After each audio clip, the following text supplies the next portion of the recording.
నమస్తే. ఇన్నాళ్ళు నన్ను సపోర్ట్ చేస్తూ, ఎంకరేజ్ చేస్తూ మీ ప్రేమని నాకు అందిస్తున్న ప్రతి ఒక్కరికి కృతజ్ఞతలు.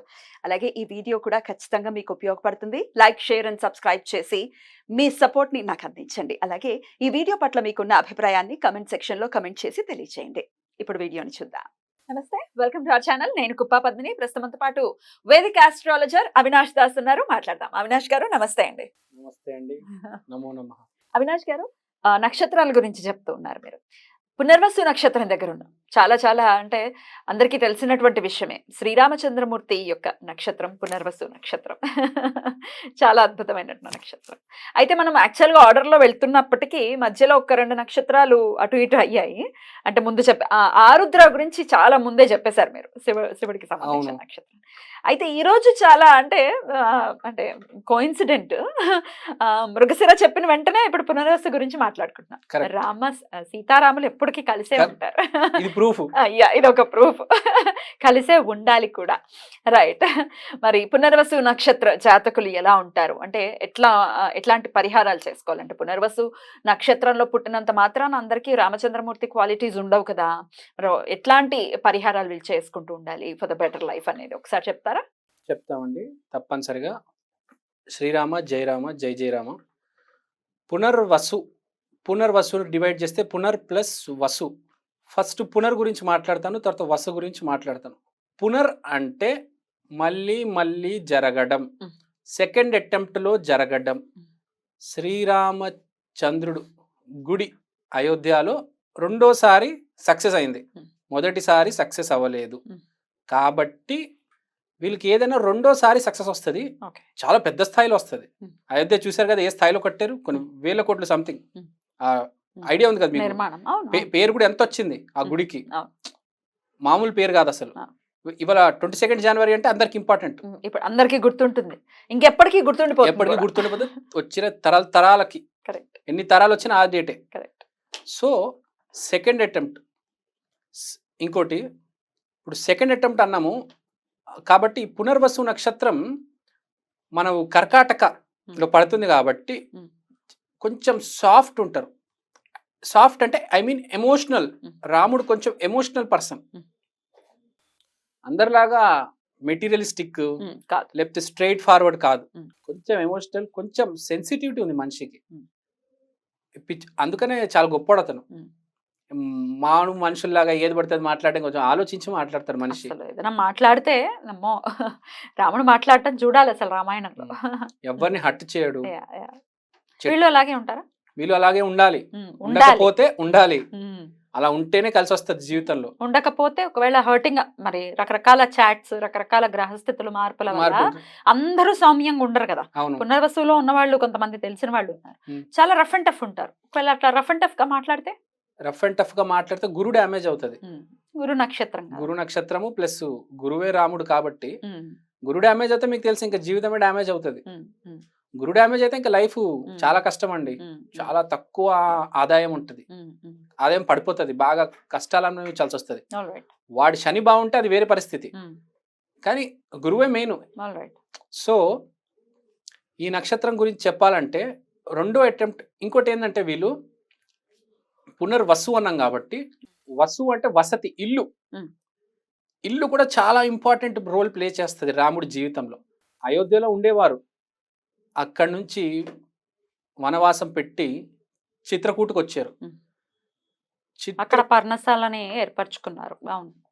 అతనికి ఇల్లు అంటే బాగా ఇష్టం, ఎందుకంటే పునర్వసులో వసు ఇల్లు కాబట్టి ఇల్లు అంటే బాగా ఇష్టం. ఇల్లు వదిలేసి బయటికి రావాల్సి వచ్చింది కాబట్టి వీళ్ళకి ఇది ఉంటది, ఇల్లు వదిలేసి కొంచెం దూరం వెళ్ళాల్సి వస్తుంది. అది జాబ్ పర్పస్ అయినా ఏదైనా వీళ్ళు ఇల్లు వదులుతారు, ఇల్లు వదలాల్సి వస్తుంది. సరే, రాములోరు దేవుడు అయోధ్య వదిలి చిత్రకూటకు వచ్చాడు. చిత్రకూట్ మధ్యప్రదేశ్లో ఉంది. మధ్యప్రదేశ్ దగ్గర అతిపెద్ద వాటర్ ఫాల్ ఇండియాలో చిత్రకూట్. చిత్రకూట్ పక్కన చిన్న ఇల్లు కట్టుకొని ఉంటున్నారు. 12 సంవత్సరాలు ఉన్నారు. అతను ఏమనుకున్నారు, 12 సంవత్సరాలు ఉన్నాను, ఇంకో 2 సంవత్సరాలు ఉంటే అయిపోతుంది, తిరిగి అయోధ్య వెళ్ళిపోవచ్చు. మళ్ళీ కొన్ని కారణాల వల్ల పంచవటికి వెళ్ళాల్సి వచ్చింది, ఆ ఇల్లు వదిలేయాల్సి వచ్చింది. మళ్ళీ అతను చిత్రకూట్లో ఉన్నప్పుడు కూడా ఇల్లు కట్టినప్పుడు గాలి వల్ల, వాటర్ వల్ల ఒక 2 సార్లు అతను ఇల్లు పడిపోయింది. మళ్ళీ కట్టుకున్నారు, మీరు చూస్తే లక్ష్మణుడు ఎప్పుడు ఇల్లు కట్టుకుంటూ ఉంటాడు, కడుతూ ఉంటాడు ఇల్లు ఎప్పుడు. సీరియల్ చూస్తే మీరు 2-3 సార్లు ఇల్లు పడిపోతుంది అతనిది. సీతకి ఇంట్యూషన్ పవర్ ఎక్కువ కాబట్టి ముందే పైకి తీసుకెళ్ళిపోయేది వీళ్ళిద్దరిని. ఆమెకు తెలిసిపోయింది నీళ్ళు రాబోతుంది, ఇల్లు పడిపోతుందని. 2 సార్లు ఇల్లు పడిపోయింది రాముల వారికి. పునర్వసు నక్షత్రం ప్రాబ్లం ఇది. ఇల్లు కొనలేకపోవడం, ఇల్లు కొనాలంటే అది మెటీరియలైజ్ అవ్వకపోవడం, ఇంట్లో చాలా ప్రాబ్లమ్స్ రావడం, అంటే ఇంటికి సంబంధించినవి. ఆ వైరింగ్ పాడైపోవడం, లేకపోతే ఏదో ప్రాబ్లం వస్తుంది ఇంటికి. ఎప్పుడు చూసినా ఏదో ప్రాబ్లం వస్తుంది. మెయిన్గా ఏంటంటే ఇల్లు కొనలేరు, కొన్న ఇల్లు మారాల్సి వస్తుంది. ఇది అమ్మేసి మళ్ళీ ఇంకో ఇల్లు, 2వ ఇల్లు అమ్మేసి మళ్ళీ 3వ ఇల్లు. పునర్వసు నక్షత్రానికి బాగా కలిసి వచ్చే రంగం రియల్ ఎస్టేట్. ఎక్కడ పోగొట్టుకున్నామో అక్కడే. ఇప్పుడు పెళ్లి కాకపోతే ఆంజనేయ స్వామి చుట్టూ ప్రదక్షిణాలు ఏమంటారు, ఎలాగో వీళ్ళకి సేమ్ రియల్ ఎస్టేట్ బాగా కలిసి వస్తుంది. పునర్వసు నక్షత్ర one of the symbols is ఇల్లు.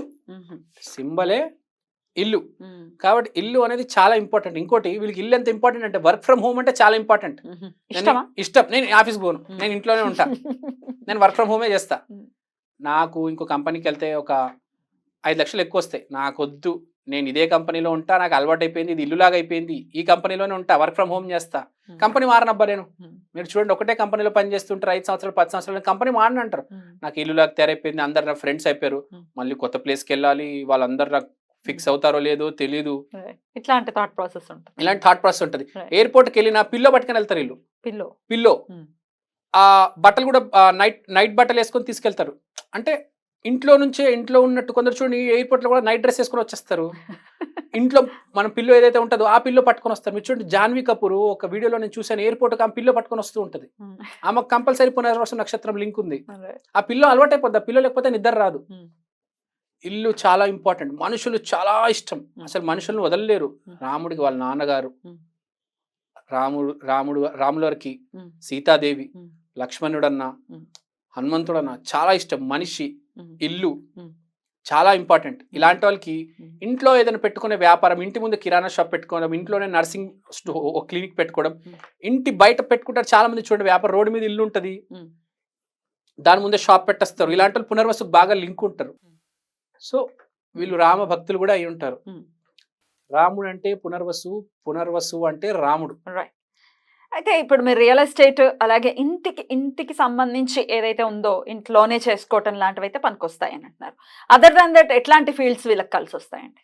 వీళ్ళకి నేను చెప్పినట్టు ఆ ఇంటికి వాడే ఫీల్డ్స్, ఇంటికి మనం సిమెంట్, ఒక కాంక్రీట్, ఒక వైర్, ఎవరైనా ఇల్లుని డెవలప్మెంట్ చేస్తారు చూడండి, ల్యాండ్ ఉంటుంది, వీడు వెళ్ళి డెవలప్మెంట్ చేసి నీకు సగం నాకు సగం అనుకొని రాసుకుంటారు.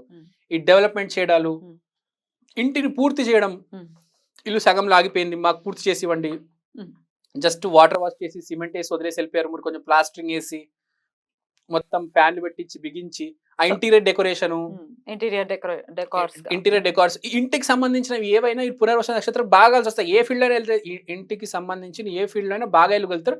మెయిన్ గా స్ట్రక్చర్ ఏదైతే ఉంటుందో దానికి వీళ్ళు బాగా కాంట్రాక్టర్లు ఇలాంటి వాళ్ళు పునర్వసు నక్షత్రం వాళ్ళే ఉంటారు, వాళ్ళే చేస్తారు కూడా. వీళ్ళు అసలు చేయకూడని పనులు ఏంటండి?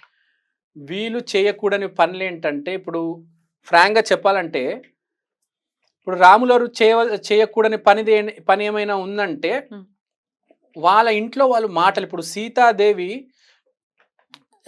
వదిలేసి రాముడు ఉండడు, కానీ ఒక్కనొక్క సమయంలో ఆ బంగారు జింక నాకు కావాలంటే అలా వెళ్ళిపోతాడు. అలా వీళ్ళు ఇంట్లో వాళ్ళని వదిలేసి వెళ్ళిపోకూడదు.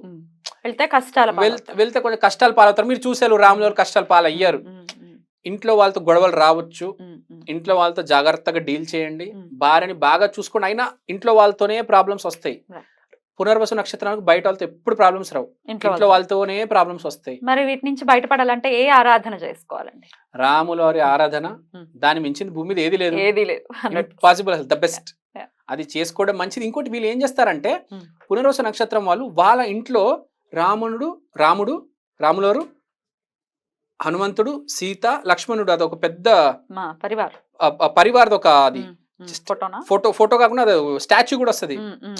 ఇప్పుడు నేను మొన్న యూట్యూబ్ లో చూసాను, మీరు వ్రతం చేసుకున్నారు, మీ ఇంట్లో ఉంది చూడండి, అలా పెద్ద అది దాన్ని పెట్టుకోవాలి. అది పెట్టుకుంటే చాలా మంచిది. పునర్వసు నక్షత్రం వాళ్ళకి బాగా కలిసి వస్తుంది, సూపర్ జీవితం చాలా బాగా వెళ్తుంది. పునర్వసు నక్షత్రం వాళ్ళు తప్పనిసరిగా అది చేసుకోవాలి. ఇంట్లో పూజ గదిలో రాముడు వాళ్ళతో ఫ్యామిలీ ఉండాలి. ఎవ్వరికి ఉన్నా లేకపోయినా పునర్వసు మృగశిర కంపల్సరీ. బ్యూటిఫుల్ అండి, చాలా చక్కగా చెప్పారు. పునర్వసు నక్షత్రం గురించి మాట్లాడుకుంటున్నాం కాబట్టి రాముల వారి గురించి పదే పదే వినటం అనేది చాలా ఆనందాన్ని ఇచ్చింది. సో డెఫినెట్ గా పునర్వసు నక్షత్ర జాతకులు మీరు చెప్పినటువంటి రామచంద్రమూర్తిని ఆరాధన అనేది విశేషంగా చేసుకుంటూ రామకృప చేత వాళ్ళ జీవితాలు సుఖవంతంగా వెళ్ళాలని మనస్ఫూర్తిగా కోరుకుంటూ thank you so very much అండి. నమస్తే.